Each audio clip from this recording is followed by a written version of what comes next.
ሰላም ቃሊ ነኝ። እንዴት ናችሁ? ዛሬ የምንወያየው ስለ 12 ሎስ ኦፍ ዘ ዩኒቨርስ ወይም ደግሞ 12ቱ የአጽናፈ ዓለም ህግጋት ነው። አብራችሁ ይቆዩ።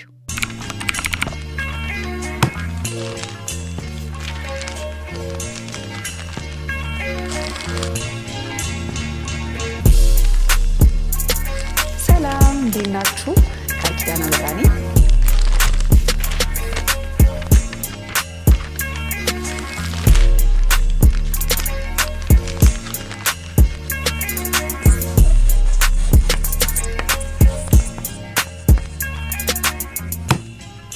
ዌልካም ቱ ማይ ቻናል። እነዚህን ህጎች አንደርስታንድ ማድረግ በህይወታችን ውስጥ የምንፈልገውን አይነት ህይወት ለመኖር በጣም ያግዘናል። አለመረዳት ግን ወይም ደግሞ እነዚህን ህጎችን አለማወቅ ግን ኢትስ ላይክ ዲስአድቫንቴጅ ነው የሚሆነው ለእኛ ማለት ነው። ለምሳሌ አስቡት፣ አንድ ሰው ስለ ግራቪቲ አመነም አላመነም ግራቪቲ ስራውን ከመስራት ወደኋላ አይልም። እነዚህም ህጎች ልክ እንደዛ ናቸው። አመንባቸውም አላመንባቸውም የተፈጥሮ ህግ እንደመሆናቸው መጠን በዚህ ዓለም ላይ መስራታቸውን አያቆሙም። ስለዚህ የበልጥ እየተረዳናቸው በሄድን ቁጥር ለሰክሰሳችን ሊሆን ይችላል፣ በሪሌሽንሽፕ ሊሆን ይችላል፣ በተለያዩ መንገዶች ተጠቃሚ መሆን እንችላለን ማለት ነው። የእነዚህ ህጎች ምንጭ ፈጣሪ ነው ወይም ደግሞ ሶርስ ነው እንጂ ሰዎች የመሰረቷቸው ወይም ደግሞ ሰው ሰራሽ የሆኑ ህጎች አይደሉም። ሰዎች ግን እነዚህን ህጎች በኤክስፒሪየንስ እየተመለከቱ እያዩ ዲስከቨር ያደረጓቸው ናቸው ማለት ነው። እናም እነዚህ ህጎች በዚህ ታይም ስፔስ ሪያሊቲ ውስጥ ነገሮች እንዴት አድርገው ኦፕሬት እንደሚያደርጉ ወይም እንደሚሰሩ ያሳዩናል። ስለዚህ በደንብ አድርገን ከተረዳናቸው በዚህ ዓለም ላይ ሰርቫይቭ ለማድረግ ብቻም ሳይሆን በደንብ አድርገን ትራይቭ እንድናደርግ ያግዙናል ማለት ነው። ምናልባትም አሁን እነዚህን ህጎች እየተወያየን ስንመጣ እስከ ዛሬ ድረስ 12 ሎስ ኦፍ ዘ ዩኒቨርስ ተብለው ሰምታችሁት ላታውቁ ትችላላችሁ። አክቹሊ በጣም ብዙ ሰዎች ሰምተውም ላያውቁት ይችላሉ ስለ እንደዚህ አይነት ህጎች ማለት ነው። ግን አንዴ ካወቃችኋቸውና ከተረዳችኋቸው በኋላ ግን ላይፍን የምትመለከቱበት እይታ ኮምፕሊትሊ የተቀየረ ነው የሚሆነው። እና ምን ለማለት ነው? ምናልባትም የ12ቱ የአጽናፈ ዓለም ህግጋት ብላችሁ ሰምታችሁ ላታውቁ ትችላላችሁ። ግን በኤክስፒሪየንስ እናንተ ራሳችሁ እነዚህ ህጎች ሲሰሩ በተፈጥሮ መስክራችሁ ሊሆን ይችላል። ስለዚህ በደንብ እየተወያየንበት ስንሄድ ይህንንም አውቀዋለሁ ኦፍኮርስ ትላላችሁ። ምክንያቱም ኢትስ ጀስት ዓለም የሚመራበት ህግ ነው እና እኛም ህይወታችንን እየኖርን የምናስተውለው ነገር ስለሆነ ማለት ነው። ሶ ኤኒዌይ ወደ ህግጋቱ እንግባ። የመጀመሪያው ምንድን ነው? ሎ ኦፍ ዲቫይን ዋነስ ይባላል። ይሄ ሎ ስቴት የሚያደርገው ነገር ምንድን ነው? ሁሉም ነገር በምድር ላይ ያሉ ነገሮች በአጠቃላይ የተያያዙ ናቸው ወይም ከኔክትድ ናቸው። ወይም ደግሞ እያንዳንዱ እዚህ ምድር ላይ ያለው ነገር የመነጨው ወይም ደግሞ የመጣው ከፈጣሪ ነው፣ ከሶርስ ነው፣ ከአንድ ምንጭ ነው የሚለው ማለት ነው። ስለዚህ ሁላችንም ኮኔክትድ ነን፣ የተያያዝን ነን ማለት ነው። ስለዚህ አንድ ሰው የሚያስበው ሀሳብ፣ የሚሰማው ስሜትና የሚወስዳቸው አክሽን ወይም ደግሞ ተግባራት በአጠቃላይ ሌላውን ሰው ሁላ አፌክት ሊያደርግ ይችላል ማለት ነው። ምክንያቱም ምንም ነገር በተናጠል አይደለም ያለ ነው። ሁላችንም ከአንድ ምንጭ ተመዘን እስከመጣን ድረስ ሁላችንም ውስጥ ለውስጥ የተያያዝን ነን ማለት ነው። ይህንን ህግ ለመረዳት ከሚያግዙ ነገሮች ብዬ የማስበውን ምሳሌ ልስጣችሁ። ለምሳሌ አሲምፕል አስ ትራፊክ ጃም ሊሆን ይችላል ማለት ነው። በመንገድ ላይ ስንሄድ መንገድ ሲዘጋጋ ምናምን ሰዎች እዛ ቅጽበት ላይ ብቻ እነሱን ማለፋቸውን ነው እንጂ የሚያስተውሉት ማለት ነው። ሌላ ሰው መንገድ ይዘጋበት አይዘጋበት በኋላ ላይ እሱን አፌክት አድርገው አያድርገው ብዙም አያሳስባቸውም። ይህን የትራፊክ ጃም ኤግዛምፕልን ራሱ በራሴ ያስተዋልኩትን ምሳሌ ልስጣችሁ ማለት ነው። በነገራችን ላይ ቪዲዮ ከመስራቴ በፊት ብዙ ጊዜ ማለት ነው አይ ዱ ማይ ሪሰርች፣ ያው ቶፒክ መርጣለው። ከዛ ምን ላይ እንዴት አድርጌ እንደማቀርብላችሁ ምናምን ሪሰርች ሰራለው። ማነባቸው ነገሮች ካሉ ምናምን ወይም ማዳመጣቸው ነገሮች ካሉ ምናምን አደርጋለሁ። ከዛ ደግሞ በጣም የምወደው የራሴ ሀቢት ምንድን ነው?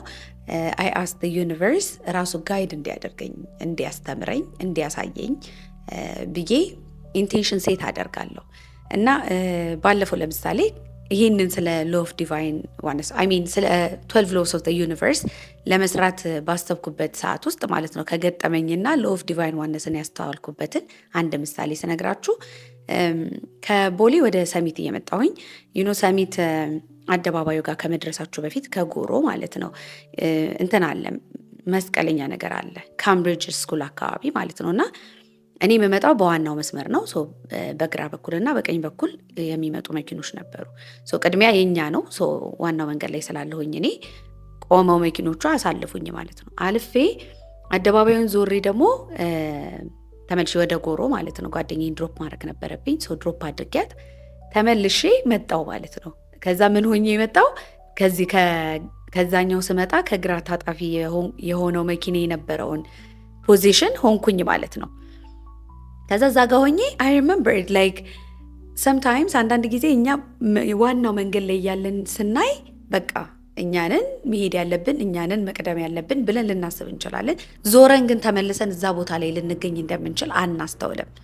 ምንድን የሆነው በ5 ደቂቃ በማይሞላ ሰዓት ውስጥ መጀመሪያ በዋና መስመር የመጣሁት ሴትዮ ወዲያው ደግሞ ተመልሼ ከጣጣፊ ወይም ደግሞ ከጎን የሚመጣው ሆንኩኝ ማለት ነው። if only people think this way አልኩኝ ላይክ መልሼ እዛ ቦታ ልገኝ እንደምችል ቦታውን ልቀያየር እንደሚችል ባስተውል የት በደረሰን አልኩኝ። ሎ ኦፍ ዲቫይን ዋንስ ምን ያስተምራችኋል መሰላችሁ? ኮምፓሽንን፣ ይሄ ርህራሄን ያስተምራችኋል። አፍተር ኦል ሁላችንም ከአንድ ምንጭን የመጣ ነው፣ ዋን ቢይንግ ነን። ስለዚህ ያንን ነገር አንደርስታንድ እንድታደርጉ ያደርጋል። ስለዚህ አንድ ቦታ ላይ ሆናችሁ የሆነ ሰው ላይ ከመፍረድ ምናምን ይልቅ ነገ ደግሞ እናንተ ያ ነገር ሊገጥማችሁ ይችላል። ያ ኤክስፒሪየንስ እናንተ ጋር ሊመጣ ይችላል። ስለዚህ መራራት ትጀምራላችሁ። ለሰዎችን አንደርስታንድ ማድረግ ትጀምራላችሁ። we're not separate like የተለያየን አይደለንም። የሆነ እኔ ከዛ እሱ ከዛ ምናምን of course as an individual person እንደዚህ ተነጣጥለን ሊሆን ይችላል ላይፍን ኤክስፒሪየንስ እያደረግን ያለ ነው። but at the end of the day ሁላችንም ከአንድ ምንጭን የመጣ ነው። ስለዚህ ለሌሎች ሰዎች ሞር ርህራሄ እንዲኖራችሁ ያግዛችኋል ማለት ነው። ይሄ የትራፊኩ ኤግዛምፕል በጣም ቀላል ስለሆነ ነው። ላይክ ብዙ ጊዜ ካስተዋላችሁ እኛ ሀገር ብቻ አይደለም በእርግጥ ግን መንገድ ሲዘጋጋ በቃ ያቺ ሞመንት ላይ ማለፍ ነው የሚፈልገው ያ ሹፌር። በኋላ ላይ ግን እዛ ጋር መሀል ላይ ገብቶ የሆነ መንገድ ይዘጋና ከዛ ለመውጣት ጥረት ያደርጋል። ግን at the end of the day የሆነ ሰዓት ላይ ሌላ ቦታ መንገድ ተዘጋግቶ እሱንም አፌክት እንደሚያደርገው አያስብም። እዚህ ጋር ብቻ እሱ ይለፍ እንጂ የበኋላ አያስጨንቀውም አይነት ነገር ነው። ምን ለማለት ነው? እያንዳንዱ የምንወሰናቸው ውሳኔዎች፣ የምናስባቸው ሀሳቦች፣ ኢቭን የሚሰማን ስሜት one way or the other ዞረው እኛን መልሰው አፌክት ያደርጉናል። ኢንቫይሮንመንታችንን መጠበቅ ላይ ልንመለከተው እንችላለን። ቆሻሻ ለምሳሌ አንዳንድ ሰውን ከበሩ ራቅ አድርጎ የሆነች ቦታ ላይ ጣል ያደርጋታል ያችን ቆሻሻ። ግን በቃ አይደለ ከሱ በር ላይ ዞር ካለች አፌክት የሚያደርገው አይመስለውም። ግን ያ ቆሻሻ በኋላ ላይ እየበሰበሰ እየሸተተ ምን እያለ ሙሉ አካባቢውን በሽታ አፌክት ሊያደርግ ይችላል። ትንሽ ከኛ ራቅ አለ ማለት እኛን መልሶ አፌክት አያደርገንም ማለት አይደለም። like ምን ያህል የተያያዘን እንደሆነን እንድናስተውል ይረዳናል ማለት ነው ይሄ ህግ። ሌላ ምን የሚባል አባባል አለ? ለምሳሌ ዓለምን መቀየር የምትፈልጉ ከሆነ መጀመሪያ ራሳችሁን ቀይሩ ይባላል አይደለ? አንድ ሰው ለራሱ ሪስፖንሲብል መሆን ከጀመረ በቂ ነው። ዓለምን እንደቀየረ ነው የሚቆጠርለት።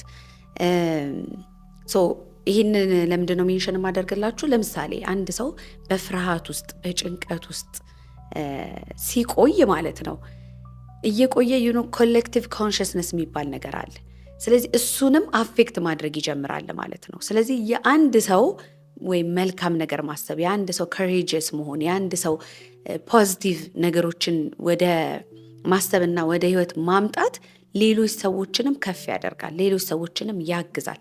በተመሳሳይ ደግሞ የአንድ ሰው ፈሪ መሆን፣ የአንድ ሰው ጭንቀታ መሆን፣ የአንድ ሰው ድብርት የሌሎችንም ኮንሽስነስ ኮሌክቲቭ ኮንሽስነስ አፌክት ያደርጋል ማለት ነው። ስለዚህ የተያያዝነን ልላችሁ ፈልጌ ነው።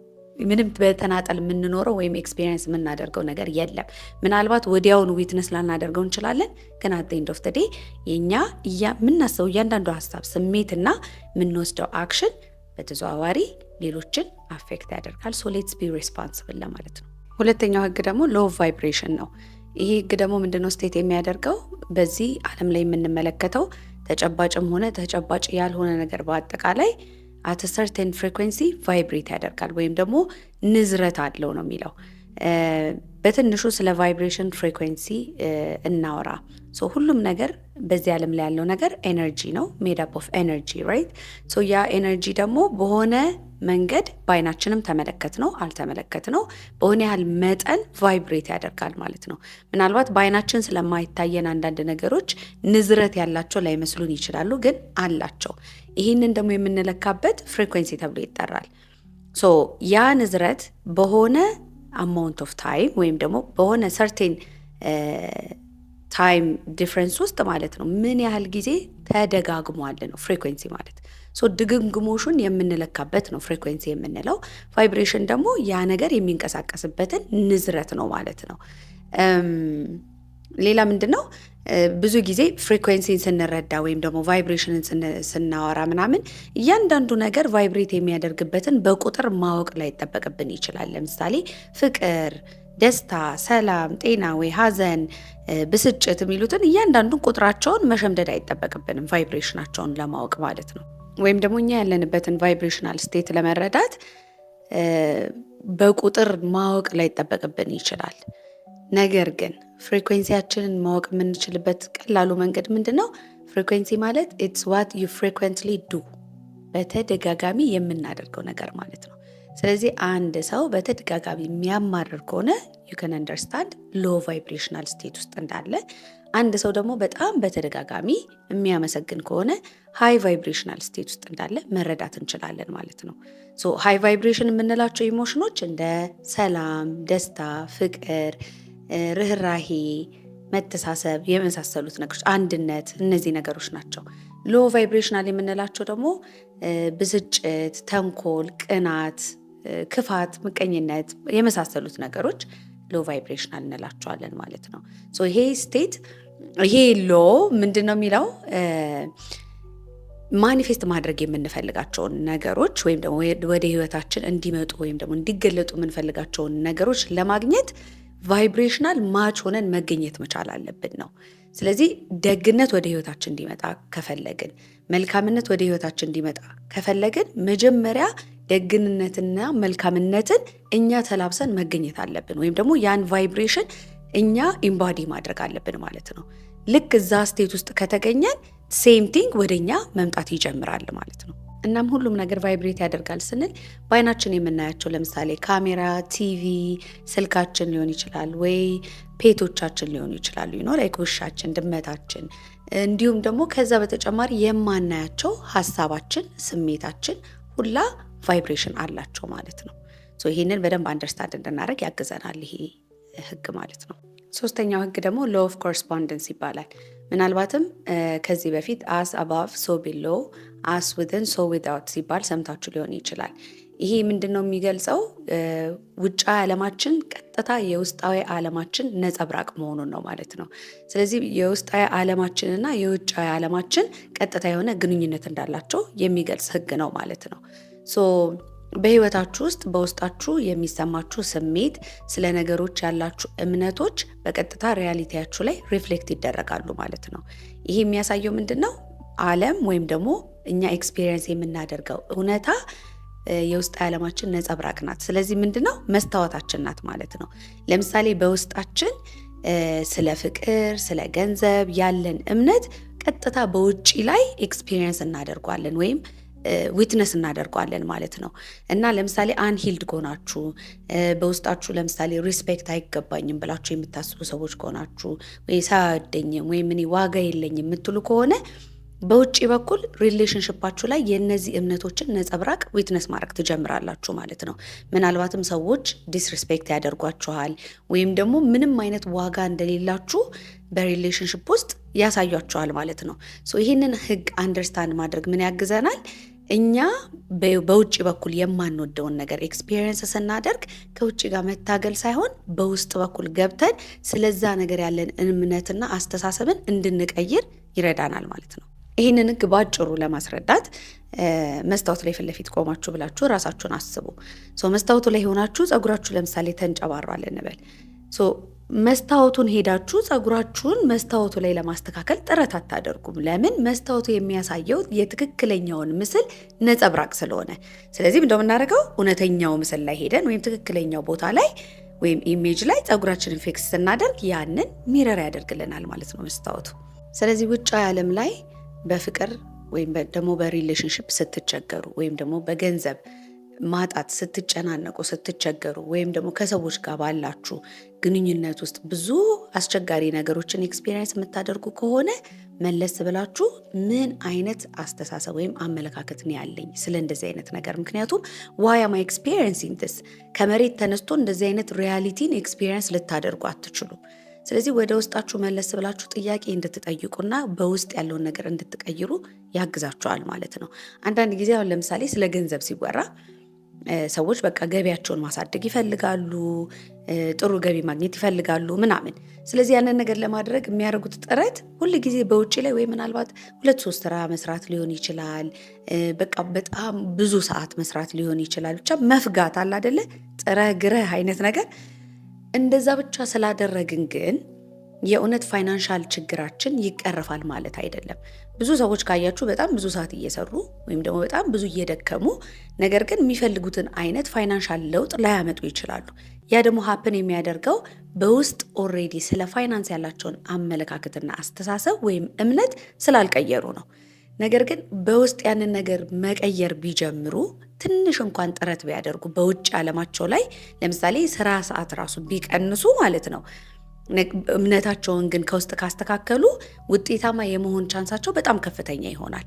ስለዚህ ብዙ ጊዜ በውጭ ዓለማችሁ ላይ የምታያቸውና የምታስተውሏቸው ነገሮች በውስጥ ያለው ነገር ምን እንደሆነ እየጠቆማችሁ እንደሆነ ተረድታችሁ ከዛ ጋር አንድ መስመር ውስጥ ለመክተት እምነታችሁንና በውጭ ያለው ወይም የሚከናወነውን ነገር አላይንድ እንዲሆን የምትረዱበት ህግ ነው ማለት ነው። ይሄ አራተኛው ህግ ደግሞ ሎ ኦፍ አትራክሽን ነው። ይሄን ህግ በጣም ፌመስ ነው፣ ታውቁታላችሁ። ምክንያቱም በብዛት የሚነገርለት የሚወራለት ህግ ስለሆነ። ነገር ግን ብዙ ሰዎች ሬስት ኦፍ ሎውስ ስለማያውቋቸው እነዚህ 11ዱን ስለማይረዷቸው ሎ ኦፍ አትራክሽን አይሰራም፣ ሎ ኦፍ አትራክሽን ይባላል ዝም ብሎ ነው ምናምን ይላሉ ማለት ነው። ግን አንደኛ መረዳት ያለባችሁ ነገር እነዚህ ህጎች በጣም ተመሳሳይና ተቀራራቢ እንዲሁም ደግሞ አብረው የሚሰሩ ነገሮች ናቸው። አንዱ ከአንዱ የሚነጣጠል አይደለም። ስለዚህ ሎ ኦፍ አትራክሽንን ብቻ መረዳት የምትፈልጓቸውን በህይወታችሁ ውስጥ እንዲመጡ የምትፈልጓቸውን ነገሮች አትራክት ለማድረግ ያግዛቸዋል ማለት አይደለም። ዩ ሃቭ ቱ አንደርስታንድ ሌሎቹንም 11ዱንም ህጎች በደንብ አድርጋችሁ ማወቅና መረዳት ያስፈልጋቸዋል። ሶ ሎ ኦፍ አትራክሽን ምንድን ነው የሚለው? ላይክ አትራክትስ ላይክ፣ ወይም ደግሞ ተመሳሳይ ነገሮች ናቸው እርስ በርስ የሚሳሳቡት ወይም የሚጓተቱት እንደማለት ነው። ይህንን ደግሞ ብዙም እንትን የሚጠይቅ ነገር አይደለም፣ መመራመር ምናምን የሚያስፈልገው ነገር አይደለም። እንደሚሰራና እንደማይሰራ ፕራክቲክሊ በህይወታችሁ ውስጥ ልታዩት የምትችሉ ነገር ነው።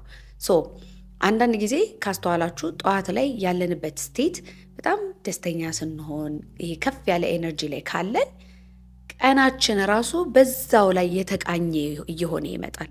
ወይም ደግሞ ልክ ጠዋት ላይ ስንነሳ ደግሞ ይሄ ዲፕሬስድ የሆነ ሙድ ውስጥ ካለን ወይም ደግሞ የመነጫነጭ ስሜት ደግሞ ከተሰማን እንደገና the rest of the days በዛ ስሜት የተቃኘ ይሆናል ማለት ነው። ሶ ምንድነው when things እንደው ምን የሚባባል አባባል አለ when things get good they get better and when things get worse they get way worse የሚባል አባባል አለ።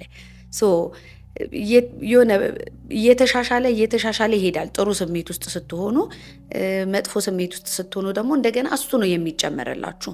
በአማርኛም ይሄን ነገር አይ ቲንክ ላለው ይጨመርለታል፣ ለሌለው ይቀነስበታል። አላውቅም፣ የመጨረሻውን እናንተ እንትን በሉት አስተካክሉት። ግን ይሄ የሆነበት ምክንያት ቢካዝ ኦፍ ሎ ኦፍ አትራክሽን ነው። ላለው የሚጨመርለት በቃ ያ ነገር ተመሳሳይ ነገሩን ስለሚስብ ወይም ስለሚጎትት ነው። ላይክ አትራክትስ ላይክ ብያችኋለሁ። ስለዚህ ደስታ፣ ሰላም፣ ፍቅር ውስጥ ስትሆኑ ሞር ደስ የምትሰኙበት ሞር ፍቅር ስሜት የሚሰጣችሁ ነገር እየተጨመረ ይሄዳል። በተነጫነጫችሁ ደግሞ ባማረራችሁ ቁጥር ደግሞ ሞር የምታማረሩበት ነገር በህይወታችሁ ውስጥ ይጨመራል ማለት ነው። ይህንን ህግ በደንብ አድርጋችሁ አንደርስታንድ ካደረጋችሁ ሌሎችንም አብራችሁ ስትጨምሩበት በህይወታችሁ ውስጥ የምትመኙትን አይነት ህይወት ለመኖር ትችላላችሁ ማለት ነው። አምስተኛው ህግ ደግሞ ሎ ኦፍ ኢንስፓየርድ አክሽን ይባላል። ብዙ ጊዜ ሰዎች እንዳልኳችሁ ስለ ሎ ኦፍ አትራክሽን ምናምን ያውቃሉ፣ ግን እንደዚህ አይነት the rest of ህጎችን በደንብ አድርገው አያውቋቸውም። ሶ ሎ ኦፍ ኢንስፓየርድ አክሽን ምንድን ነው? አንድ ነገር የምትፈልጉትን ነገር ወደ እውነታ እንዲመጣ ከፈለጋችሁ ማሰብ ብቻ ወይም መመኘት ብቻ በቂ አይደለም። you have to take action towards your dream ነው የሚለው። ስለዚህ የምትፈልጉትን ነገር ወደ እውነታ ወይም ደግሞ ወደ መሬት ለማውረድ ከፈለጋችሁ እናንተም ከዛ ጋር የተያዘ ከምታስቡት ከሚሰማችሁ ጋር የተያዘ አክሽን ወይም ደግሞ ተግባር መውሰድ ይጠበቅባችኋል ነው የሚለው። ይህንን ህግ እስቲ በምሳሌ እንመልከተው። ለምሳሌ አንድ ሰው የሰውነት አቋሙን ማስተካከል ፈለገ እንበል። ዌት ሎስ በሉት ዌት ጌን በሉት ይደዘማታል። የሰውነት አቋሙን ለማስተካከል ከፈለገ መጀመሪያ የምፈልገው አይነት የሰውነት አቋም አለኝ የሚል ሀሳብ ሊመነጭለት ይችላል። ከዛ ደግሞ ስሜቱ ምን ይመስላል፣ የምፈልገውን አይነት የሰውነት ቅርጽ ሲኖረኝ የሚሰማኝ ስሜት ብሎ ያንን ስሜት ኤክስፒሪየንስ ሊያደርግ ይችላል።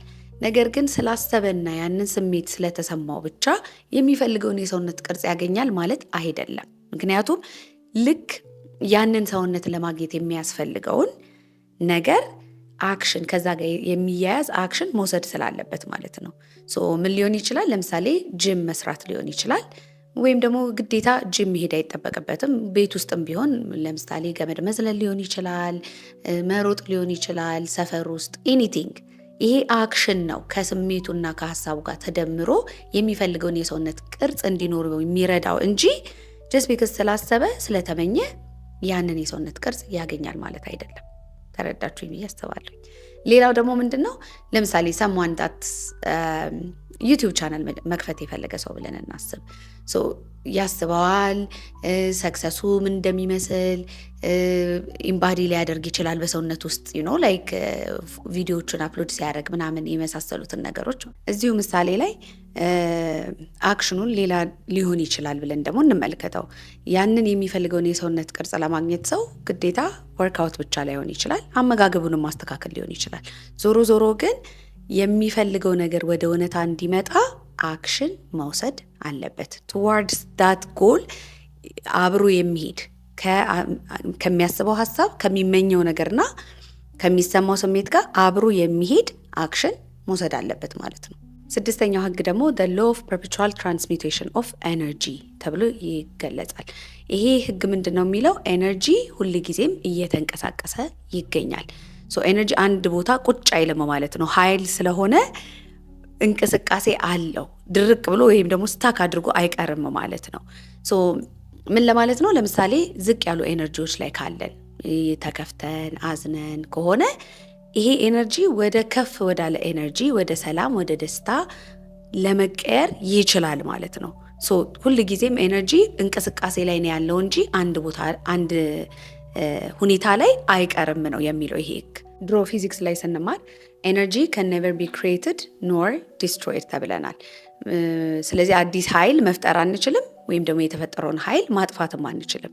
ምን ማድረግ ግን እንችላለን? ኤነርጂውን ስቴቱን እንዲቀያየር ማድረግ እንችላለን ማለት ነው። እንዳልኳችሁ ከመከፋት ወደ መደሰት፣ ከማዘን ወደ ሰላም መሆን ልንቀያየረው እንችላለን ማለት ነው። ይሄ በጣም አድቫንቴጅ አለው ማለት ነው። አንድ ቦታ ላይ ስታክ አድርጎ ቢቀር ኖሮ ሁል ጊዜ እያዘንን ወይ ሁል ጊዜ እየተከፋልን ቀር ነበር ማለት ነው። ግን ትራንስሚት ማድረግ ስለምንችል ሎ ቫይብሬሽናል ኤነርጂዎች ሲሰሙን ወይም ደግሞ ፍርሃት ውስጥ ስንሆን፣ ጭንቀት ውስጥ ስንሆን፣ ንዴት ውስጥ ስንሆን እነዛን ኤነርጂዎች ትራንስሚት ማድረግ እንደምንችል መረዳት በጣም ይረዳናል ማለት ነው። ይህንን ደግሞ የምናደርግበት መንገድ ምንድን ነው ማለት ወይም ቫይብሬሽናችንን ከፍ የምናደርግበት ወይም እነዚህን ኤነርጂዎች የምንቀይርበት መንገድ ራሳችንን ኤክስፖዝ የምናደርግበትን ነገሮች በመቀየር ነው። ለምሳሌ ሀሳባችንን በመቀየር ሊሆን ይችላል። እነዚህን ከሎ ቫይብሬሽናል ወደ ሃይ ቫይብሬሽናል የምንቀይረው ወይም ደግሞ በአካባቢያችን ያሉትን ሰዎች በመቀየር ሊሆን ይችላል። አንዳንድ ጊዜ አብረዋችሁ ያሉ ሰዎች አፌክት ያደርጓቸዋል። በጣም የተስፋ መቁረጥ ስሜት ያላቸው፣ ብዙ ጊዜ በፍርሃት ቫይብሬት የሚያደርጉ ሁሉ ነገር የሚያስፈራቸው ሰዎች አሉ። ለምሳሌ እንደዚህ አይነት ሰዎች ካሉ አካባቢያችሁ ላይ እነዛን ሰዎች አቮይድ በማድረግ ወይም ደግሞ ከነዛ ሰዎች ራቅ በማለት ቫይብሬሽናችሁን መቀየር ትችላላችሁ ማለት ነው። ወደ መልካም የሆነ ኢንቫይሮንመንት በመሄድ ወይም ደግሞ ኮንሱም የምናደርጋቸው ነገሮች ለምሳሌ ሶሻል ሚዲያ ላይ የምንመለከታቸውን ነገሮች በመቀየር ጥሩ ጥሩ ነገሮች ፊድ የሚያደርጉን ነገሮች በመመልከት ቫይብሬሽኑን ከሎ ቫይብሬሽን ወደ ሃይ ቫይብሬሽን መቀየር እንችላለን ማለት ነው። ይህንን ህግ ለመረዳት አሁን በምሳሌ ስናየው በጣም የተዳከሙ ቲም ያለበት ሁኔታ እንመልከት። የስራ ቦታ ላይ ለምሳሌ በጣም በቃ ሞቲቬትድ ያልሆኑ ኤነርጃይዝድ ያልሆኑ ከሬጂየስ ያልሆኑ በቃ ወኔ የሌላቸው ቲሞች አሉ ብለን እንመልከት። አሁን እነዛ ሰዎች መሃል አንድ በጣም ጎበዝ የተባለ መሪ አምጥታችሁ ብታስገቡ ያ ሰው ያንን ቲም ማለት ነው ወደ ተሻለ ስራ የመስራት አቅም መቀየር ይችላል፣ ትራንስፎርም ማድረግ ይችላል ማለት ነው። ሰዎቹን ሞቲቬት በማድረግ በማስተማር ምሳሌ ሆኖ በመገኘት ያንን ቲም ወደ ተሻለ የስራ ደረጃ ከፍ ማድረግ ይችላል ማለት ነው። that's how you transmute energy። በዚህ መልኩ ነው ማለት ነው ከማንፈልገው ወደምንፈልገው ኃይል መቀየር የምንችለው ማለት ነው። ሶ ይሄንን ነገር በደንብ አድርጋችሁ እየተላበሳችሁ ስትሄዱ፣ ይሄንን ኤነርጂ አንደርስታንድ እያደረጋችሁ ስትሄዱ አልኬሚስት ነው የምትሆኑት ማለት ነው። ተረዳችሁኝ? በደንብ አድርጋችሁ። ይሄ አሁን ለምሳሌ አንዳንድ ሰው መጥፎ ነገር ሲገጥመው መጥፎ ኤክስፒሪየንስ ሲደርስበት እንደ ተበዳይ ሆኖ የሚቀር ሰው አለ። አንዳንድ ሰው ደግሞ ያንን ኤክስፒሪየንስ ምን አድርጎ ሊመለከተው ይችላል? ይሄ ነገር ቻሌንጅ ነው የነበረው፣ አሁን ግን ማለፍ እችላለሁ ይሄንን ነገር። ስለዚህ ፔኑን ማለት ነው ወደ ፓወር የሚቀይር ሰው አለ። ለምሳሌ በንግግር ሊሆን ይችላል፣ በተለያየ ክሪኤቲቪቲ ሊሆን ይችላል፣ በመሳል ሊሆን ይችላል፣ የገጠመውን ነገር ለምሳሌ በመጻፍ ሊሆን ይችላል። በእንደዚህ አይነት መንገዶች ተጠቅሞ ማለት ነው ሲቀይረው ወይም ትራንስሚዩት ሲያደርገው ያ ሰው አልኬሚስት ነው ማለት እንችላለን ማለት ነው። ሰባተኛው ህግ ደግሞ ሎው ኦፍ ኮዝ ኤንድ ኢፌክት ይባላል፣ ወይም ደግሞ ሎው ኦፍ ካርማ ተብሎ ይጠራል። እያንዳንዱ አክሽን ሪያክሽን አለው ነው የሚለው ይሄ ህግ። ስለዚህ እያንዳንዱ የምናደርጋቸው ነገሮች ተመልሰው ወደኛ ይመጣሉ ማለት ነው። ይህን ህግ አንደርስታንድ ማድረግ በጣም ቀላል ነገር ይመስላል፣ ግን መኖር ትንሽ ያስቸግራል። ግን አንዴ ከተረዳችሁና በዚህ ህግ መመራት ከጀመራችሁ አይ ቲንክ ብዙ ነገሮቻችሁን ያቀለዋል ብዬ አስባለሁኝ። ሶ ሎው ኦፍ ካርማ ብዙ ጊዜ ሰዎች ምን ብሎ ሊያስቡት ይችላሉ? የሆነ በቃ ፈጣሪ እየቀጣን አይነት ነገር አድርገው ሊያስቡት ይችላሉ። ግን እኔ አንደርስታንድ የማደርገው ተፈጥሮም ላይ እንደተመለከትኩት ብዬ እንደማስበው ከሆነ ከቅጣት አንጻር ሳይሆን ነገሮች ራሳቸውን ባላንስ ማድረግ ስላለባቸው ነው ብዬ ነው ማስበው እኔ። ስለዚህ ያወጣችሁት ነገር ተመልሶ ወደ እናንተ ይመጣል። ለምን? ኤነርጂው ባላንስ ማድረግ ስላለበት ማለት ነው። ስለዚህ የምታደርጉት ነገር ለምሳሌ ከመልካምነት ላይ ተነስታችሁ ከደግነት ላይ ተነስታችሁ ከሆነ ያ ነገር ዞሮ ዞሮ እናንተ ጋር መምጣቱ የማይቀር ነገር ነው ማለት ነው። ሶ ይሄ በሃይማኖትም በምናምንም ለምሳሌ ብዙ ጊዜ ምንድን የተባልነው የሆነ ካለፍን በኋላ ነው የምንቀጣው የሚል አስተሳሰብ አለ። እኔ እሱ ትክክል ነው ብዬ አላስብም። ስለዚህ ህግ ለልጆቼ የማስተምራቸውን ነገር ሼር ላድርጋችሁ። ብዙ ጊዜ ያው ልጆቻችንን እንዳይዋሹ እንዳይሰርቁ አላቅም እንዴት አድርጋችሁ እንደምታስተምሯቸው እናንተ። ግን ምናልባት ብዙ ሰዎች ላይ እንዳስተዋልኩት ከሆነ ምንድነው ልጆችን በቃ አለ አይደለ አትዋሹ፣ አትስረቁ ወይ ትቀጣላችሁ፣ ያው አለ አይደለ በሚመጣው ዓለም ወይም በወደፊት ህይወታችሁ ላይ አይነት ነገር አፌክት ስለሚያደርጋችሁ ነው ብለን ነው ብዙ ጊዜ የምናስፈራራቸው፣ እኔ ካስተዋልኩት ማለት ነው። እኔ ግን ልጆቼን በምን መንገድ ነው መሰላችሁ ማስተምራቸው? የምትዋሹ ከሆነ ሌሎች ሰዎች መጥተው እናንተን ያሿቸዋል። የምትሰርቁ ከሆነ ሌሎች ሰዎች መጥተው እናንተን ይሰርቋቸዋል። ስለዚህ እናንተ ላይ እንዲደረግ የማትፈልጉትን ነገር አታድርጉ ነው ባጭሩ። ወይም ደግሞ እናንተ ላይ ሊደረግ የምትፈልጉትን ነገር ሰዎች ላይ አድርጉ ብዬ ነው ማስተምራቸው። ምክንያቱም በቃ ያንን ነገር በውስጣቸው በደንብ አድርጋችሁ ካስገባችሁት ማለት ነው ጥንቃቄ ያለው ህይወት መኖር ይችላሉ ልጆች። እኛም እንደዛ ነው አንደርስታንድ ማድረግ ያለብን። የምናወጣው ነገር ተመልሶ ወደኛ እንደሚመለስ አንደርስታንድ ማድረግ ያስፈልጋል ማለት ነው እንጂ ዝም ብለን ህይወታችንን እየኖርን እንደፈለግን ከዛ የሆነ ኮንሲኩዌንስ አይኖረውም ብለን ማሰብ ትክክለኛ መንገድ አይደለም፣ እውነታም አይደለም። ለምሳሌ አንድ ሰው የሚፈልገውን ነገር ለማግኘት በተደጋጋሚ አዲስ ስኪል እየተማረ እያሻሻለ ራሱ ላይ እየሰራ የሚሄድ ከሆነ የሆነ ለውጥ ያገኛል። የሚወስደው አክሽን በኋላ ላይ መልሶ ይከፍለዋል። አት ሴም ታይም ደግሞ ሌላ ሰው ነገሮችን በቃ ፕሮክራስቲኔት እያደረገ በኋላ አድርገዋለሁ እያለ የሚገፋ አይነት ሰው ከሆነ ደግሞ የሚፈልገውን አይነት ለውጥ በቀላሉ ማግኘት አይችልም። ስለዚህ እያንዳንዱ የምንወስዳቸው አክሽኖች በኋላ ላይ ኮንሲኩዌንስ አላቸው ማለት ነው። ዝም ብሎ ፊውቸራችን ራንደም አይደለም። በቃ የሆነ የምናገኛቸው ሪዛልቶች ከኛ ከምንወስዳቸው አክሽኖች ከምናስባቸው ነገሮች ጋር የተያያዙ ናቸው ማለት ነው። ስለዚህ ሁል ጊዜ ውጪ ላይ ያለ ነገር ላይ ከመታገል ይልቅ ምንድነው እኔ ምን ላድርግ፣ ምን አይነት አክሽኖችን ልውሰድ፣ ኤቭሪቲንግ የምናደርገው ነገር ተመልሶ ወደኛ ስለሚመጣ ማለት ነው። በደንብ ቅድም ብያቸዋለሁ። እነዚህን ህጎች ስናብራራቸው ተያያዥነት አላቸው፣ ተመሳሳይነት አላቸው። ስለዚህ የተነጣጠሉ አይደሉም፣ በህብረት ነው የሚሰሩት። ጀስት አንዳንዶቹ ከሌሎቹ በተለያየ ዲፐር በሆነ መንገድ መረዳትን የሚጠይቁ ናቸው ነው እንጂ በጣም ተያያዥነት ያላቸው ነገሮች ናቸው የምላችሁ። ሶ ሎ ኦፍ ኮዝ ኤንድ ኢፌክት እና ሎ ኦፍ ካርማ በተመሳሳይ ሁኔታ ይገለጣሉ። አንዳንድ ጊዜ ግን ሎ ኦፍ ካርማ ሜንሊ ስለ ሞራል ምናምን ላይ ሊያተኩር ይችላል። ኤኒዌይስ በአማርኛም አባባል አለ። ምንድነው የዘራኸውን ነው የምታጭደው የሚባል ነገር አለ። ስለዚህ ስንዴ ዘርተን መቼስ በቆሎ ለማጨድ አንጠብቅም። ምክንያቱም ያወጣነው የዘራነው ያደረግነው ነገር ስንዴ ነው።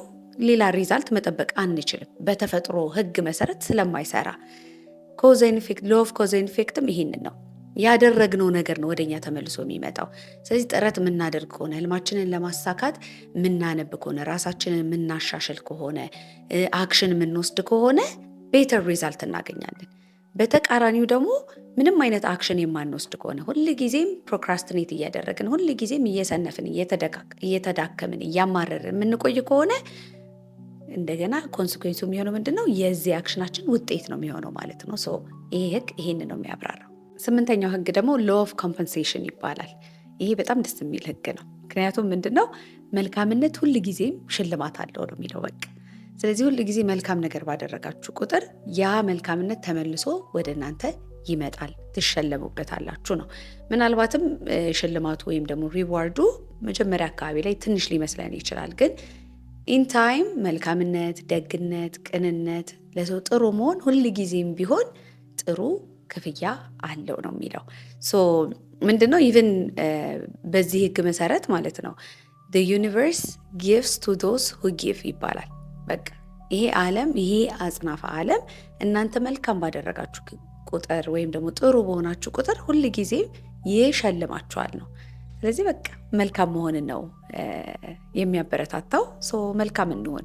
ደግሞ ሽልማት ባይኖረውስ ደስ አይልም መልካም መሆን? በእርግጥ ሽልማት በጣም ኢምፖርታንት ነው፣ ደስ የሚል ነገር ነው። ግን አት ሴም ታይም ደግሞ ለሱ ነገር ብቻ ብለን አይደለም መልካም መሆንን መላበስ ያለብን። ኢን ጀነራል ስናደርገው ራሱ መልካምነትን በውስጣችን የሚሰጠን ሰላም፣ እረፍት በራሱ ሽልማት ነው። በቃ ደስ የሚል ነገር አለው ለሰዎች ጥሩ ነገር ስታደርጉ፣ ለሰዎች ጥሩ ነገር ስትመኙ። ሶ ግን ይሄ ህግ ምንድነው ያን ጥሩነታችሁን ወይም መልካምነታችሁን አይቶ ዝም እንደማይላችሁ እንድታውቁ ነው ማለት ነው። ስለዚህ እግዚአብሔር ደግሞ ይሸልመናል ማለት ነው ለመልካምነታችንና ለደግነታችን። ባጭሩ ይሄ ህግ ይሄንን ነው ስቴት የሚያደርግ። እዚህ ጋር አንድ ነገር በመሀል ትዝ አለኝ። ስለ ሎ ኦፍ ኮምፐንሴሽን ሳወራ በመሀል እግዚአብሔር ደግሞ ይሸልማችኋል አልኩኝና ብዙ ጊዜ ሰዎች ዩኒቨርስ ሲባል ስለ እግዚአብሔር ሲወራ ወይም ስለ ፈጣሪ ደስ አይላቸውም እና የሆነ ሌላ ነገር አድርገው ያስቡታልና እሷን ትንሽ ክላሪፋይ ማድረግ ፈልጌ ነው። ዩኒቨርስ ማለት አጽናፈ ዓለም ማለት ነው። አጽናፈ ዓለም ማለት ደግሞ ይሄ ሁሉን ነገር ያጠቃለለና ሁሉን ነገር የያዘ ማለት ነው። which is God, which is ምንጭ፣ which is source። ምንም አይነት ስያሜ ብንሰጠው፣ ምንም አይነት ሌብል ብናስቀምጥለት እውነታውን አይቀይረውም። ስለዚህ አንዳንድ ሰዎች ምናልባት ስለ እግዚአብሔር ሲያወሩ እግዚአብሔር ብለው መጥራት ሊያስደስታቸው ይችላል። አንዳንድ ሰዎች ደግሞ ሌላ ስያሜ ሊሰጡት ይችላሉ። ግን እኔ ብዙ ጊዜ ዩኒቨርስ የሚለውን ቃል የምጠቀመው ስፔሻሊ ስለ ኤነርጂ፣ ስለ ቫይብሬሽን፣ ስለ ፍሪኩዌንሲ አድርገን ስናወራ ዩኒቨርስ ስንለው ሞር ስለሚገልጸው ነው። ለዛ ነው ዞሮ ዞሮ ዩኒቨርስ ሪዋርድ ያደርጋቸዋል ማለት እግዚአብሔር ይሸልማቸዋል ማለት ነው፣ ሌላ ነገር አይደለም ለማለት ነው። 9ኛው ህግ ደግሞ ሎ ኦፍ ሪሌቲቪቲ ነው። ይሄ ደግሞ ምንድነው የሚለው ሁሉ ነገር በዚህ ዓለም ላይ ያለ ነገር ሁላ አንጻራዊ ነው ይላል። አንጻራዊ እንዲሆን ደግሞ የሚያደርገው የኛ እይታ ነው እንጂ ነገሮች ሁሉም ባሉበት እንዳሉ ናቸው ነው የሚለው። which means አንድ ነገር እኛንን ወይም ደግሞ የሂውመን ኤክስፒሪየንስ ነው እንደ መጥፎም እንደ ጥሩም አድርጎ የሚተረጉመው ነው እንጂ መጥፎም ጥሩም ነገሮች የሚባሉ ነገሮች የለም ነው የሚለው። ምናልባት ይህንን ለመረዳት ትንሽ ሊያስቸግር ይችላል። እንዴት ጦርነት አለ፣ ረሃብ አለ፣ ችግር አለ፣ ይሄን ነገሮች እንዴት ጥሩ ናቸው ወይ መጥፎ ናቸው ብለን እንዴት ነው ሌብል የማናደርጋቸው ብላችሁ ልትሉ ትችላላችሁ። ግን እነዚህን ነገሮች ማለት ነው የኛ እይታ ነው እንደ ጥሩም እንደ መጥፎም አድርገን የምንመለከትበት እንጂ ባለበት ነው ያለው በቃ ነገሮች ማለት ነው። አምናት ሴይንግ አሁን ጦርነት ጥሩ ነው፣ ረሃብ ጥሩ ነው እያልኩ አይደለም። ግን ያ ረሃብ የሚያመጣው ነገር ሊኖር ይችላል። እኛ በዛ ሰዓት ላይ መራብን ብቻ ሊሆን ይችላል የምናስተውለው፣ ግን በዛ ረሃብ ምክንያት የሚመጡ ነገሮች ሊኖሩ ይችላሉ። ስለዚህ እኛ በአንድ እይታ ብቻ ያንን ነገር እንደ መጥፎ ልንመለከተው እንችላለን። ግን ያ ነገር በቃ እንዳለን ያለው ኤቭሪቲንግ ኢዝ ጀስት አስ ኢዝ ነው የሚለው ማለት ነው ይሄ ህግ። ኦኬ ምናልባት ይሄ የሰጠሁት የተፈጥሮ እነዚህ እንትኖቹ ጋር ሊጋጭ ይችላል ምሳሌው። ግን እስቲ ሌት ሴት በሌላ ኤግዛምፕል አንድ ሰው ለምሳሌ ከስራው ተባረረ እንበል። በዛ ሰዓት ላይ ያ ሰው ከስራው ሲባረር እንዴት እባረራለሁ ብሎ በጣም ሊያዘን ይችላል፣ ሊከፋ ይችላል። እንዲሁም ደግሞ ልጆቹን የሚያበላው ነገር ስለማይኖረው፣ የገቢ ምንጭ ስለማይኖረው እንደ መጥፎ ኤክስፒሪየንስ ወይም እንደ ኔጌቲቭ ኤክስፒሪየንስ ሊወስደው ይችላል ማለት ነው ከስራ መባረሩን። ከዛ በኋላ ግን ምናልባትም ሲያሰላስል ሲያስብ እኔ እኮ የራሴን ነገር መፍጠር እችላለሁ ምናምን ብሎ የራሱን ቢዝነስ ሊጀምር ይችላል። ከስራ መባረሩ መጥፎ ኤክስፒሪየንስ ነው ጥሩ ኤክስፒሪየንስ ምን ብለን ልንለው እንችላለን? ምክንያቱም ባይባረር ኖሮ የራሱን ስራ ላይጀምር ይችል ነበረ። ስለዚህ ከዛኛው ይሄ ልጆቹን ከመመገብ ምናምን አንጻር ከዛ እይታ ካየ ነው መጥፎ ነው ልንለው እንችላለን። ከዛ ደግሞ ከአዲስ ቢዝነሱ ደግሞ ተነስተን ከተመለከት ነው ባልባረር ኖሮ ያንን ነገር አልሰራም ነበር፣ ስለዚህ ጥሩ ነው ልንለው እንችላለን። ስለዚህ ሁሉ ነገር አንጻራዊ ነው ማለት ነው። ደግሞ ብዙ ጊዜ ሰዎች ይላሉ አይደለ፣ በተለይ ከስራ ሲባረሩ አዳዲስ ነገሮችን የፈጠሩ ሰዎች በብዛት ከስራዬ ስባረር እንደዚህ ሳጣ ምበላው ነገር አጥቼ እንደዚህ ሆኜ ጎዳና ላይ ወጥቼ ከዛ በኋላ ነው ይሄ ነገር የመጣልኝ ይሄ ሀሳብ የመጣልኝና ከዛ ለማሳካት እንትን ያደረኩት ምናምን ይላሉ። ምንድነው ኤቭሪቲንግ ሪሌቲቭሊ ስንመለከተው እንደ ጥሩና እንደ መጥፎ በአንጻራዊ መልኩ ስናየው እንደዛ ብለን ኮንክሉድ ልናደርግ እንችላለን ወይም ልንገነዘበው እንችላለን። ይሄ ጥሩ ነው ይሄ መጥፎ ነው ብለን። ግን እንደዛ የሚባል ነገር የለም ይላል ይሄ ህግ። ሁሉ ነገር ባለበት እንዳለን ያለው የኛ እይታ ብቻ ነው የሚቀያየረው ይላል ማለት ነው። ስለዚህ ይህንን ህግ መረዳት ምን ያግዘናል? የሆነ መጥፎ ነገር ሲገጥመን በቃ አበቃልኝ ብለን ወይም ደግሞ በቃ ወደኩኝ ብለን ከማሰብ ይልቅ ሌላ የተሻለ ነገር ሊመጣ ይችላል። አሁን ካለውበት ሁኔታ ላይ ስመለከተው መጥፎ መስሎኝ ነው፣ ሜቢ ነገ ደግሞ ይሄ ነገር የተሻለ ነገር ሊያመጣልኝ ይችላል ብለን እንድንገነዘብ ያግዘናል ማለት ነው። 10ኛው ህግ ደግሞ ሎው ኦፍ ፖላሪቲ ነው። ይሄ ህግ ደግሞ ምንድነው የሚለው? ለእያንዳንዱ ነገር በህይወት ውስጥ ላለ ተቃራኒ አለው ይላል። ስለዚህ ብርሃን እንዳለ ጨለማ አለ፣ ደስታ እንዳለ ሀዘን አለ፣ ከፍታ እንዳለ ዝቅታ አለ፣ ሰክሰስ እንዳለ ወይም ደግሞ ስኬት እንዳለ ውድቀትም አለ ይለናል ማለት ነው። ይሄ ህግ ደግሞ ይህን ህግ መረዳት ደግሞ ለምን ያግዘናል? አንዳንድ ጊዜ የማንፈልገው ኤክስፔሪየንሶችን ኤክስፔሪየንስ ስናደርግ የዚህ ተቃራኒ ኦልሬዲ ኤግዚስት ያደርጋል ማለት ነው። የምንፈልገው ደግሞ ኦልሬዲ ኦን ዘ አዘር ሳይድ ተቀምጧል ኦልሬዲ። ስለዚህ ጀስት ማኒፌስት ማድረግ ብቻ ነው የቀረው ማለት ነው። አንዳንድ ጊዜ ስንረዳ ምናልባትም ተቃራኒ ነገሮችን የተለያዩ አድርገን ልናስብ እንችላለን። ግን ካስተዋላችሁ ተቃራኒ ነገሮች የተለያዩ ሳይሆኑ የአንድ ነገር ሁለት ኤክስትሪሞች ናቸው። ሁል ጊዜ ውድቀት እንዳለ ሁሉ ሁል ጊዜ ላይክ ማንፈልገው ኤክስፔሪየንስ እንዳለ ሁሉ አት ዘ ሴም ታይም ደግሞ የሱ ተቃራኒ ኦን ዲ አዘር ሳይድ አለ ማለት ነው። ስለዚህ ይቀየራል። ኦንሊ ማኒፌስት ማድረግ ብቻ ነው የቀረው ነው የሚለን ይሄ ህግ ማለት ነው። በተፈጥሮ ሁል ጊዜም ቢሆን አንዱ ከአንዱ ተቃራኒ የሆነ ሁለት ነገሮች እንዳሉ አንደርስታንድ እንድናደርግ የሚያግዘን ህግ ነው ይሄኛው። የትዊን ፍሌም ኤፒሶድ ላይ ካስተዋላችሁ ትዊን ፍሌምስ አር ቱ ኤክስትሪምስ ኦፍ ዘ ሴም ሶል የሚል ነገር አውርቻለሁኝ። ምክንያቱም the masculine energy is the positive polarity ይወክላል፣ the feminine energy ደግሞ the negative polarity ትወክላለች ነው። እና እንደውም የሆነ ፓርት አደለ same but different ሚል it's a meme እና አንድ አይነት ነገር ናቸው። ተቃራኒ ነገሮችን ሁል ጊዜ ምናልባት በአብዛኛው ሁል ጊዜ ላይሆን ይችላል የምንገነዘብበት መንገድ በቃ የተለያዩና ሰፐሬትድ እንደሆኑ አድርገን ልንረዳ እንችላለን። ግን they're actually not። የአንድ ነገር ሁለት ኤክስትሪሞች ናቸው ነው። ሶ ይሄንን ምሳሌ ያመጣሁላችሁ እንትን ፍሌምስ አር ዘ ሴም ሶል፣ አንድ አይነት ሶል በቱ ዲፍረንት ባዲ ውስጥ ነው ያሉት፣ ግን በጣም የተለያዩ ናቸው። አንዳንድ ጊዜ ስትመለከቷቸው the masculine is very different from the feminine in so many ways, but at the core ደግሞ በደንብ ጠጋ ብላችሁ ብትመለከቷቸው ደግሞ they're also the same thing፣ ግን የሚገለጹበት መንገድ የተለያየ ነው። ኢቨን ባትሪ ድንጋይ ምናምን አለ አይደለ? ባትሪ ድንጋይ ላይ ፖዚቲቭ እና ኔጌቲቭ ፖላሪቲ አለው፣ ግን ባትሪው ባትሪ ነው። ኤሰንሱ ማንነቱ አንድ ነው፣ ግን በዚህ በኩል ፖዚቲቭ ነው፣ በአንዱ በኩል ደግሞ ኔጌቲቭ ነው ማለት ነው። ሶ ሎ ኦፍ ፖላሪቲ ይሄንን ነው የሚገልጸው ማለት ነው። ሁሉም ነገር ተቃራኒ እንዳለው እንድንረዳ የሚያደርገን ህግ ነው። 11ኛው ህግ ደግሞ ሎ ኦፍ ሪዝም ነው። ሶ ይሄ ህግ ደግሞ ምንድነው የሚለን? ሳይክል የተፈጥሮ አካል ነው የሚለን ማለት ነው። ሶ በላይፋችን ውስጥ ለምሳሌ በጣም ከፍ የምንልባቸው ጊዜያቶች ይኖራሉ፣ ዝቅ የምንልባቸው ጊዜያቶች ይኖራሉ ማለት ነው። ስለዚህ በሳይክል ነው ላይፍ የሚቀጥለው። ምንም ነገር ባለበት ቀጥ ብሎ አይሄድም ማለት ነው። ለምሳሌ እየተከፋን እየተጨነቅን በቃ ብዙ አይነት ኤክስፔሪየንሶች እያሳለፈን ከሆነ ነገ ደግሞ እነሱ ኤክስፔሪየንሶች ይቀየሩና ከፍ ያለ ኤክስፔሪየንስ ሊመጣ ይችላል ማለት ነው። የሰላም፣ የደስታ፣ የጥሩ የመትረፍረፍ ኤክስፔሪየንሶች ደግሞ ሊመጣ ይችላል ማለት ነው። ስለዚህ ይሄ ህግ ምንድን ነው የሚለው? ምንም ነገር ባለበት አይቀጥልም፣ ከፍ ዝቅ እያለ በሳይክል ነው የሚሄደው ይለናል ማለት ነው። እናም ከፍ ያሉ ኤክስፔሪየንሶች በሚኖሩን ጊዜ በቃ ማመስገን ነው። ደስ የሚል ጊዜ ከሆነ ኢንጆይ ማድረግ ነው። ጥሩ ኤክስፔሪየንሱን በጥሩነቱ ማሳለፍ። ግን አት ዘ ሴም ታይም ነገ ደግሞ መጥፎ ነገር ወይም ደግሞ ሌላ እኛ ማንመርጣቸው አይነት ኤክስፔሪየንሶች አይመጡም ማለት አይደለም። ሁል ጊዜ ደስታ የለም፣ ሁል ጊዜ ሀዘን የለም። ራይት?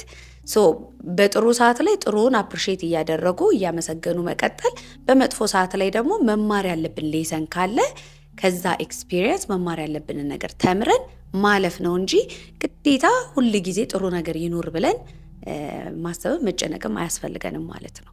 ሀበሻ በጣም ተራች ነው አይደለ? ምን ይባላል በአማርኛ ራሱ ሁሌ ፋሲካ የለም ይባላል። ምክንያቱም ፋሲካ ምንድን ነው? በቃ የደስታ የምናምን ቀን ነው። ስለዚህ ሁል ጊዜ ነገሮች እንደዛ ሆነው አይቀጥሉም ለማለት ነው። አንዳንድ ጊዜ ደግሞ ያው ማንመርጣቸው ኤክስፔሪየንሶች ወደኛ ሊመጡ ይችላሉ። የሚያስከፉን፣ የሚያሰቃዩን፣ የሚያበሳጩን ኤክስፔሪየንሶች ሊመጡ ይችላሉ። እነሱም ኤክስፔሪየንሶች ግን አስተምሮን ሊያልፉ እንጂ እኛን ሊያጠቁ እኛን ሊጎዱ አይደለም የሚመጡት የሚለው አመለካከት ህይወታችንን የምናይበትን ፐርሰፕሽን በጣም እንዲቀየር ያደርገዋል፣ ይረዳናልም ማለት ነው። ምክንያቱም ስታክ አናደርግም። በቃ የሆነ ተበድለን ተጎድተን አዝነን ሁል ጊዜ እዛ ውስጥ አንቀርም። ነገ ደግሞ የተሻለ ቀን ይመጣል። ምክንያቱም ኢትስ ሳይክል፣ ከፍ አለ ዝቅ አለ፣ ከፍ አለ ዝቅ አለ። ሶ ያንን አንደርስታንድ ማድረግ ለህይወት ያለንን እይታ በፖዚቲቭ መንገድ ይቀይረዋል። የመጨረሻውና 12ኛው ህግ ደግሞ ሎ ኦፍ ጀንደር ነው። ሶ ሎ ኦፍ ጀንደር ስቴት የሚያደርገው ነገር ኢቭን ዶ ቃሉ ላይ ጀንደር የሚለው ነገር ቢኖርም ግን ጾታን አይደለም የሚገልጸው። ሶ ማስክሊን እና ፌሚኒን ኤነርጂ በሁሉም ነገር ውስጥ ይገኛል ነው የሚለው ማለት ነው። ማስክሊን ኤነርጂ የሚገለጽበት ነገር ከዚህ በፊትም ተነጋግረናል።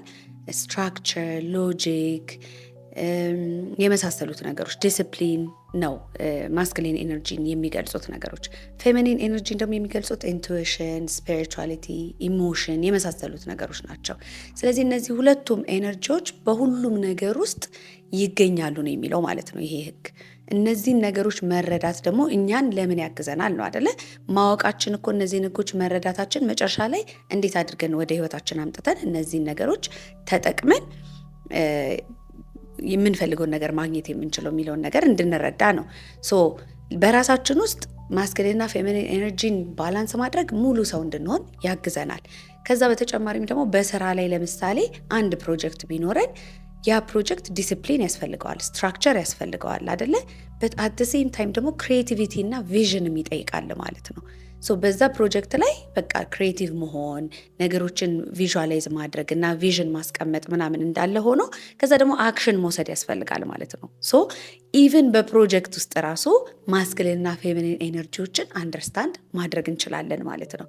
በራሳችን ውስጥ ደግሞ እነዚህን ኤነርጂዎች ባላንስ ስናደርግ እንዳልኳችሁ የምንፈልገውን አይነት ህይወት ለመኖር የምንፈልገውን አይነት ሰው ለመሆን በጣም ያግዘናል፣ ሙሉነትን ያላብሰናል ማለት ነው። በስተመጨረሻም እነዚህን ህጎች ወደድንም ጠላንም ህይወታችንን ሼፕ ያደርጉታል። ስለዚህ የበለጠ እየተረዳን እያወቅን እና ላይፋችን ላይ አፕላይ ማድረግ ከጀመርን ግን የምንፈልገውን አይነት ህይወት ሰላማዊ፣ ጤናማ፣ ስኬታማ የሆነ ህይወት እንድንኖር ያግዘናል ማለት ነው። በተጨማሪም ደግሞ ኮንሽስሊ ነገሮችን እንድንወስን፣ እንድናስብ፣ እንድናደርግ ይረዳናል ማለት ነው። እንዴት ነበር? ወደዳችሁት? ኮመንት ሴክሽን ላይ እስቲ አሳውቁኝ ስለዚህ ኤፒሶድ ያላችሁን አስተያየት። በተረፈ ወዳችኋለሁ። ባይ